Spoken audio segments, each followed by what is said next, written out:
Hello everyone. Today we will discuss the topic of premenstrual dysphoric disorders. As we had studied earlier कि premenstrual syndrome के बारे में अगर हम इसमें premenstrual disorder में क्या होता है कि अगर हम देखते हैं कि premenstrual syndrome का कोई पेशेंट है उसके अंदर मूड डिसऑर्डर्स ज़्यादा कॉमन आ रहे हैं, बिहेवियर चेंजेस ज़्यादा हैं, तो उसको हम बोलते हैं premenstrual dysphoric disorders. तो अकॉर्डिंग टू मतलब स्टडी पता चला कि 30 to 80% पेशेंट्स में प्री मेंस्ट्रुअल सिंड्रोम कॉमन होता है और 3 to 8% फीमेल्स के अंदर प्री मेंस्ट्रुअल डिस्फोरिक डिसऑर्डर्स होता है. तो वो बहुत कम होते हैं क्योंकि उसमें मूड स्विंग्स और ये सब चीज़ें ज़्यादा मिलेंगी.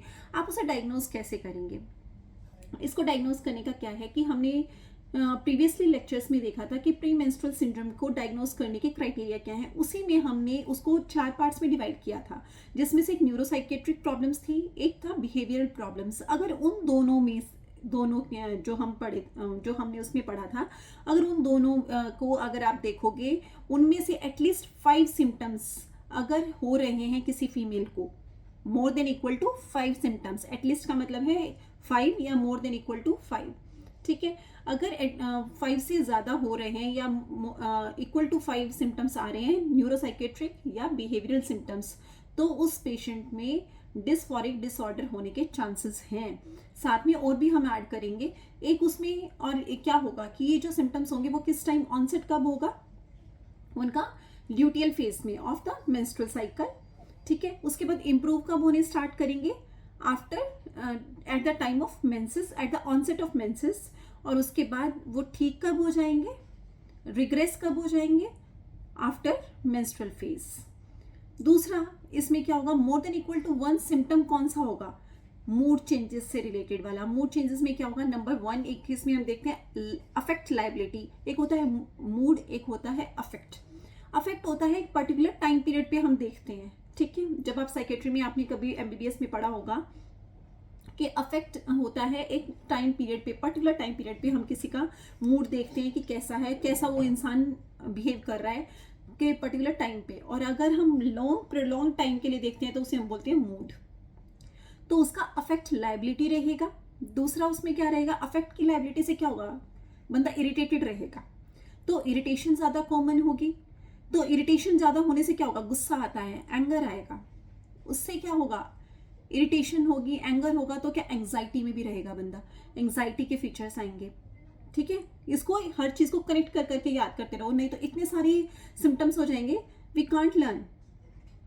ठीक है, तो हमने पढ़ा कि पहले मूड स्विंग्स हो रहे हैं, उसको अफेक्ट चेंज हो रहा है, उसके बाद इरिटेशन हो रही है, एंगर हो रहा है, उसके बाद उसको डिप्रेशन, साथ में डिप्रेशन होगा और एंग्जाइटी होगी. और डिप्रेशन में बंदे को क्या लगेगा कि मैं तो, मेरी सेल्फ एस्टीम कुछ है ही नहीं, मैं तो वर्थलेस बंदा हूँ, सेल्फ मोटिव या सेल्फ एस्टीम खत्म हो जाती है.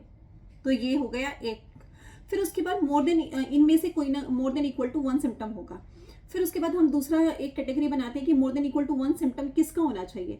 बंदे का इंटरेस्ट चीज़ों में से खत्म हो जाएगा, एक्टिविटीज़ में इंटरेस्ट नहीं रहेगा, कोई भी काम करने में मन नहीं रहेगा, साथ में कंसंट्रेशन कम हो जाएगी. ऐसा होने से क्या होगा कि चीज़ों में इंटरेस्ट नहीं है, कंसंट्रेशन नहीं है, तो ऐसे में स्लीप ज़्यादा भी हो सकती है और कम भी हो सकती है. तो स्लीप डेटेरियोरेट हो जाएगी. एपेटाइट बिल्कुल चेंज्ड एपेटाइट हो जाएगा कि एपेटाइट या तो बंदा बहुत खा रहा है, बहुत बिंज ईटिंग हो रही है, या फिर खा ही नहीं रहा है. ठीक है, फटीग रहेगा, मतलब energy, low level of energy रहेगी. ठीक है, उसके बाद फीलिंग ऑफ ओवरवेल्म्ड रहेगा कि बंदा बहुत ओवरवेल्म्ड है, या वेट गेन के फीचर्स आएंगे, लाइक ब्लोटिंग हो रही है जैसे. ठीक है, ब्लोटिंग टाइप के फीचर्स आएंगे, वेट गेन हो रहा है, जॉइंट पेन होगा, मसल पेन होगा, इस टाइप के फीचर्स आएंगे.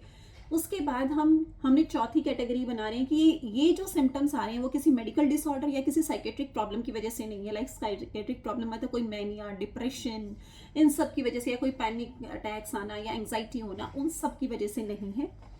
उसके बाद एक और हम इसको रूल आउट कैसे करेंगे कि कोई सब्सटेंस अब्यूज़ की वजह से, कोई अल्कोहल लेने की वजह से, या किसी उस अल्कोहल विड्रॉल हो गया हो, या ऐसा कुछ हुआ हो, या कोई सब्सटेंस के अब्यूज़ की वजह से हो, ऐसा कुछ नहीं हुआ है.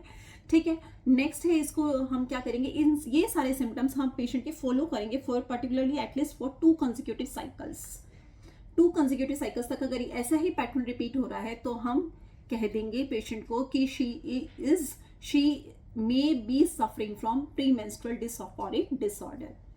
ठीक है, अब हम प्रीमेंस्ट्रुअल सिंड्रोम या प्रीमेंस्ट्रुअल डिसफोरिक डिसऑर्डर्स की ट्रीटमेंट के बारे में नेक्स्ट सेक्शंस में पढ़ेंगे कि हमें उसको ट्रीट कैसे करना है। ठीक है, so stay tuned, please subscribe and share my channel and give reviews in my comment section. Thank you.